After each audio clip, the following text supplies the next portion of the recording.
Ano madalas na sinasabi ng isang lalaki o ng isang tatay na nagloloko? Lahat ng kahinaan ng kanyang asawa, lahat ng kapintasan ng kanyang asawa, lahat ng mga pangit sa kanyang asawa, yun yung sinasabi. Totoo po ba yan?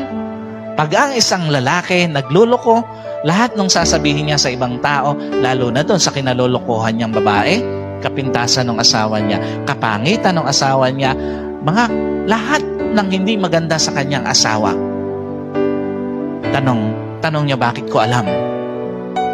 Ginawa ko dati yon. Lagi kong ginagawa dati.